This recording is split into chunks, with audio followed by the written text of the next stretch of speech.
Hello, my name is Fred Hooper. I'm lead visual effects artist at NVIDIA, and today we're going to take a look at the Cascade editor.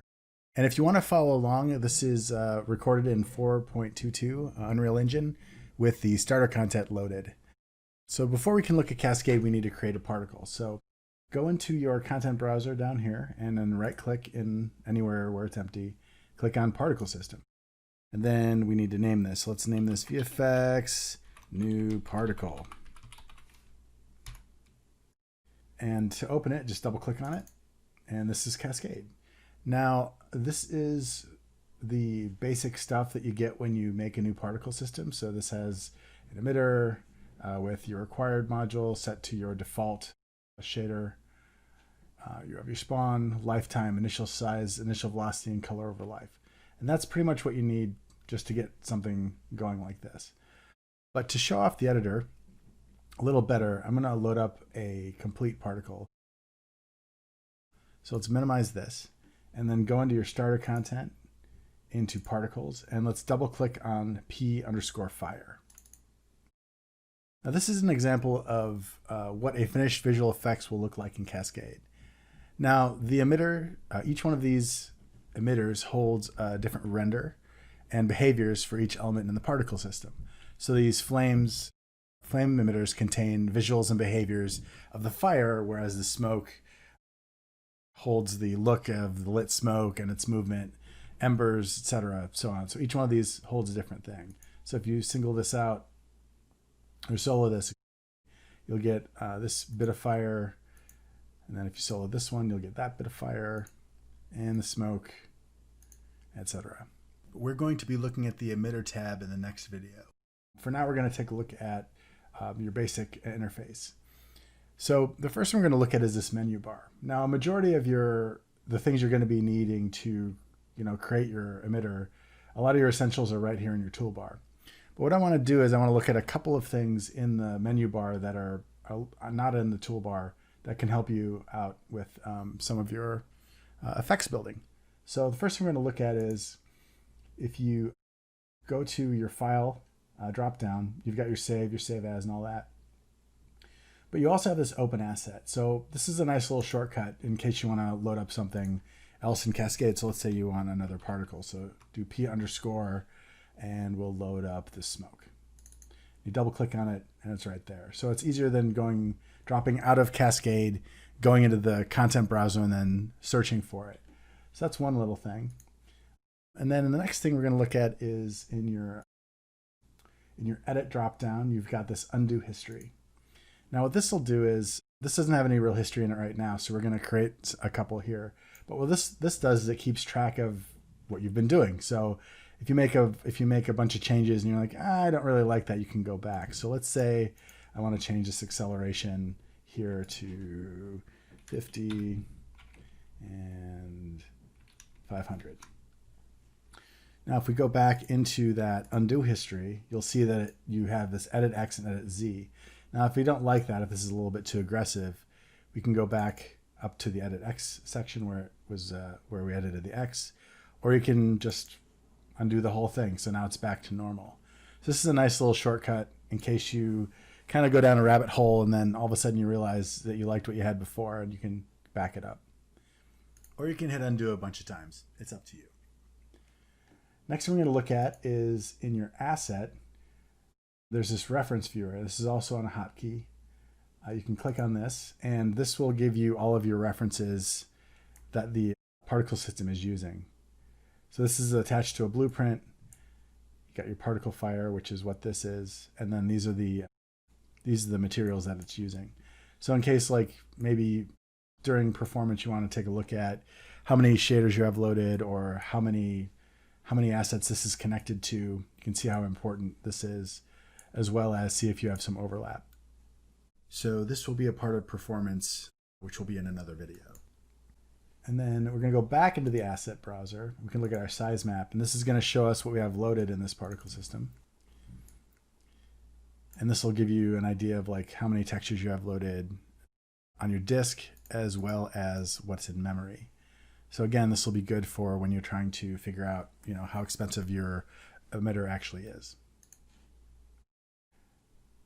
And then let's see, next we're going to take a look at, if we go into Windows toolbar, the toolbar Cascade settings, you can't actually turn off your windows here, but if you accidentally close them in Cascade, you can go back into your Cascade window and turn it back on. Yeah. And then you can do things like you can add, a lot of these at the bottom here are pretty much in all of the actor interfaces. So you've got, you can open up multiple content browsers, things like that. The last thing we're going to look at is this help dropdown. And what you can do is, the thing that's nice about this, you can do bug reporting if you want to do that, if you find something wrong. But this will also give you direct links to your online support. So you got your support, your forums, Answer Hub, your wiki. You can go to it's basically just nice little shortcuts to the link instead of having to, again, going through your browser and finding what you need to find. So you can just hit, support, and it'll bring up a support window. So things like that, just real nice little shortcuts here. Same thing with forums. And it'll log me in and bring you to the forum. So again, just nice little shortcuts to quicken up if you need to find something or research something. And that's pretty much the menu bar, at least some of the things that I kind of wanted to point out in them. And the next thing we're going to do is we're going to look at the toolbar, which is right here. Now, again, this has a lot of this is in your menu bar, but your essentials are your save. You can browse to your asset. So, let's say you're looking for something and you've lost where this is at. Hit this and it'll go to your asset in the content browser. Now you've got restart sim and restart level. So what we need to do here is we need to pull this emitter into the level to see how this works. So you can see here, let's click this off. If you restart the sim, it's only going to restart your Cascade simulation. And if you restart your level, it's going to restart both.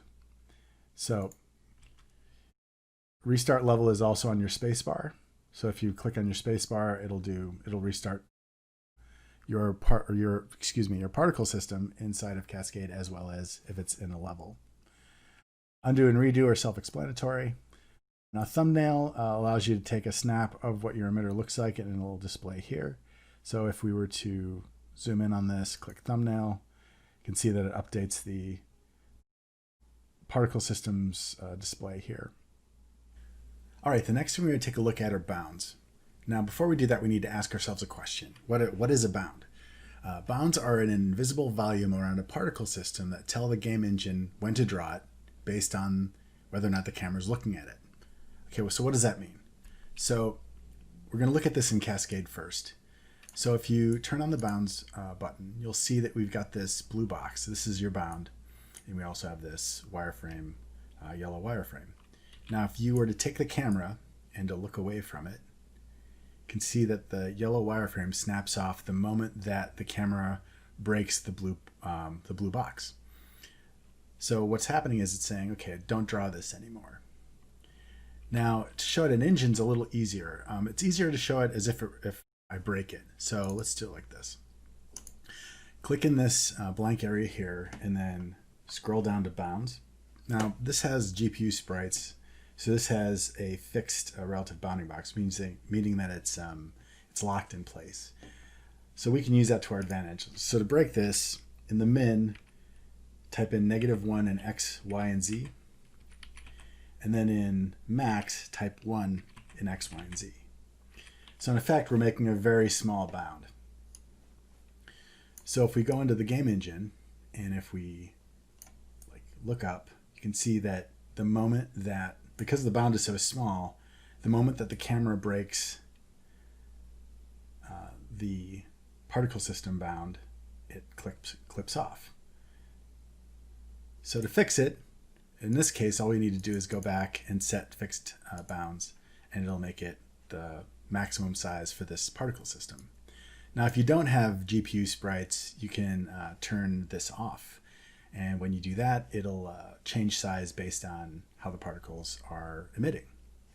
So if I do this here, you can see that it changes based on that size. Now it's also going to give me a warning because it has GPU sprites. So we're going to turn this back on and everything's happy. Let's turn the bounds off so it's not something that's distracting. Next is your origin axis. This basically just says this is where my particle system is emitting from. You can kind of see it in there. Let's solo the distortion. You can see it's distorting the origin axis there, but this is exactly where the emitter is emitting from. Oops, let's back up a bit. Background color, self-explanatory again. Now, generally speaking, everything kind of looks good on a black background. So if you want to see what your emitter is doing and more of your what your game is doing, then change the color to something a little bit more neutral. Because this is a training video, I'm just going to make it black because it looks cooler. Next, we're going to take a look at your level of detail set. Now, this is a set of buttons that allows you to create layers inside of the emitter that allows the emitter to draw differently based on distance. So let's say we're really far away from this emitter here. And we don't necessarily see, say, the embers or the sparks. So we could set up layers in here that say, okay, don't draw these or draw less of these. Same thing with the flames and the smoke. And you can set your level, your distances here, where your level of detail, right here, your LOD distances. So now this is set to 1200. Let's look at the highest LOD. There's a level of detail in here. There's one in here right now. And it's set to spawn differently based on that 1200 distance. So in the flames, it's set to 2.5 spawn, and if we go to the lowest LOD, it's set to 5. So it's having the amount of particles based on this 1200 unit distance, and we'll get into more of that in a later video.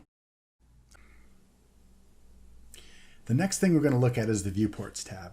Now, before we talk about the view and time buttons, I want to go over the basic navigation of the viewport. Now, in the viewport, click on your left mouse button and you can use your WASD, Q, and E keys to move your camera. W and S drives it back and forth. This is W, this is S. A and D drives the camera left and right. And then Q and E drive it down and up. Now the next thing is, while you have your left mouse button selected, the left mouse button drag will tumble your camera left and right and up and down, back and forth. Your middle mouse button will pan your camera, and your right mouse button will rotate your camera. Now, with any of these keys clicked, you can use your WASD key. Like I'm using my right mouse button to do that. Also, your middle mouse button, you can roll it back and forth to zoom your camera in and out. Now, there's another way you can navigate in the viewport, and that's using your orbits. So hold down your Alt and then click on your left mouse button, and you can orbit left and right, up and down, based on whichever way you drag. And with the Alt right mouse button key, you can dolly your camera in and out. Now there's a couple more keys I want to talk about, hotkeys at least, for the viewport. Let's say you're working and you lose track of your emitter. If you hit F, it'll focus on the emitter. This is really useful for kind of hard to find emitters or really subtle emitters. You might not know if you're there or not, so it's a good way to get the camera actually looking at it. And then the last thing is your lighting position key. So what we're going to do is go up to smoke and hit the S button to solo it, and then hold down L and left mouse button, and an arrow will appear, and this is your direction, the direction of your light. Let's get it like right there. And we can unsolo this. And those are the ways you can navigate inside of the viewport. Next, we're going to take a look at this view button. And the first thing on here is the view overlays. Now this will show you different elements of your particle systems per emitter. Now this reads from right to left, from top to bottom. So your distortion is your 5 to 9, and it's color coded, whereas your flames is the 5 to 7 max. Particle event counts, it all depends on if you have events in here, if you have like collision events or different events that get called. It will show up here. Your particle times are your particle times. The particle memory is the amount of memory this is taking up at the moment. Your system completed only works if you have a non-looping emitter. This is a looping emitter, but it would show completed after it were done. And then your emitter tick times are your milliseconds per emitter. So let's turn these off.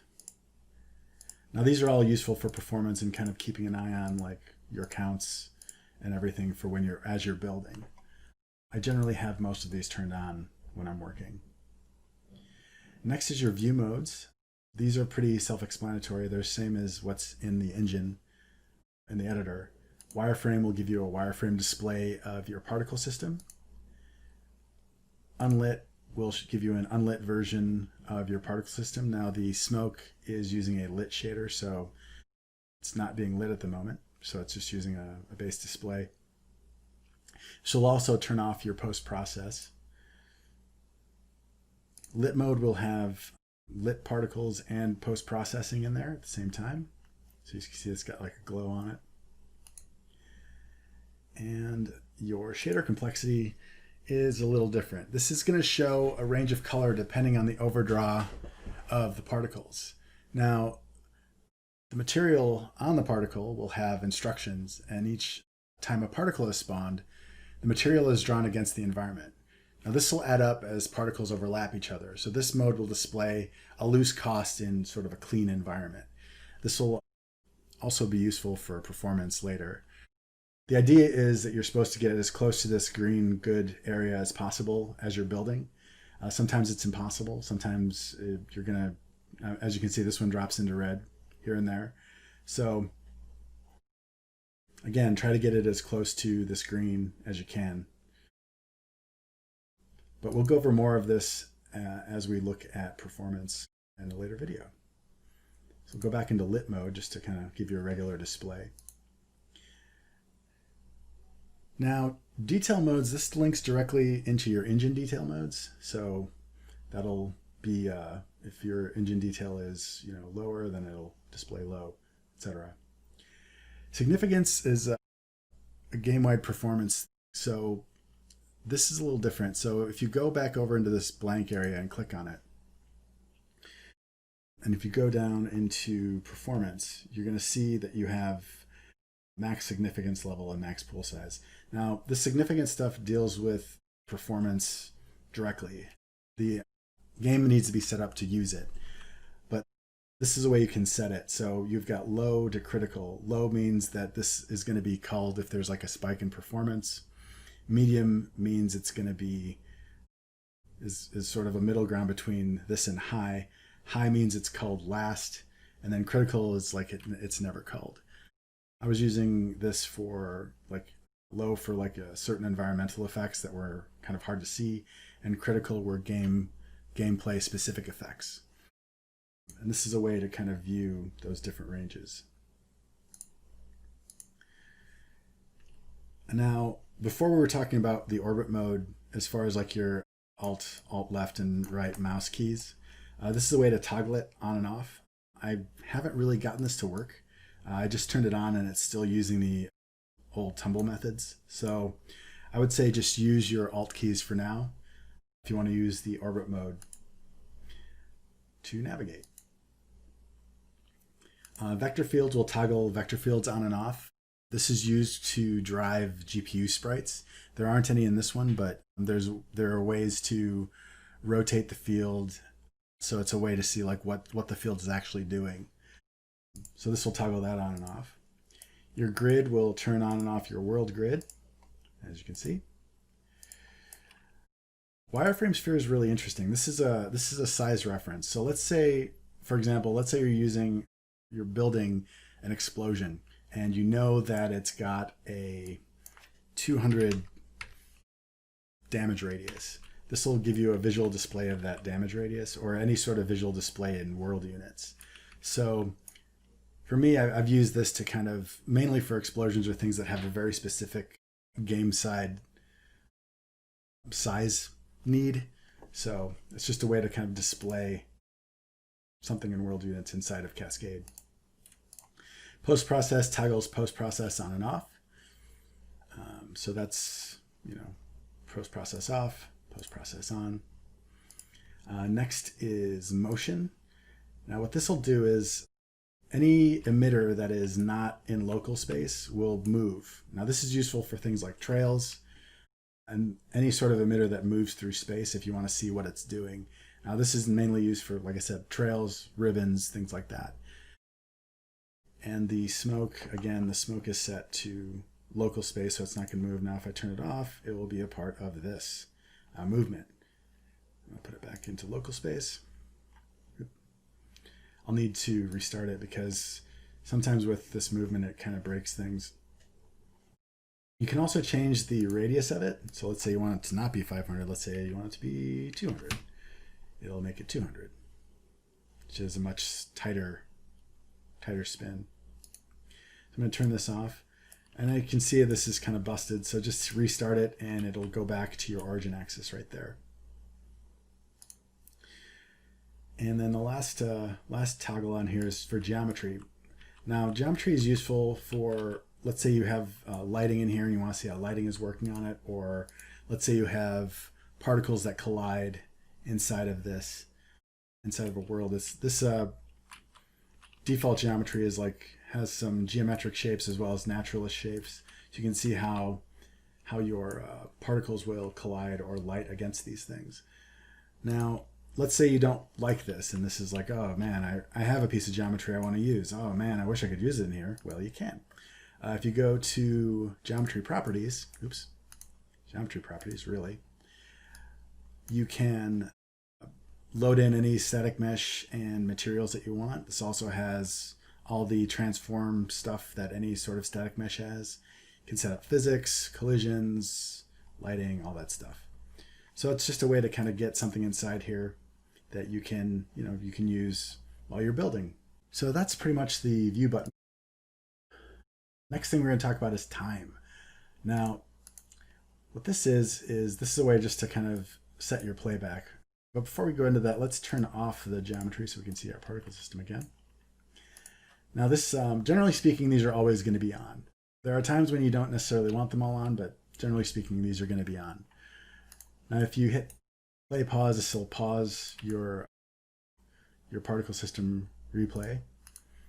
Real time, it'll only run if it's turned off. It'll only run if the camera is moving. Now loop, this won't change anything because this is a looping emitter, but let's say you had like a burst emitter. It would stop after playing one time, and if it's looping, it'll play over and over again based on the highest time of your emitter in your required. Now if you had something that was bursting, you could just hit your space bar to restart the level, restart the level, and then it would replay again and again. Your anim speed, this will slow down your replay speed of your particle system and anything that is set up inside of the particle system to use Cascade's time. I use this to look at transitions. I also use this to maybe set up a thumbnail like before. So there's a couple of reasons to use that. And that's the Viewport tab. So in the next video, we're going to go over the emitter, details, and the curve editor. Thanks for watching.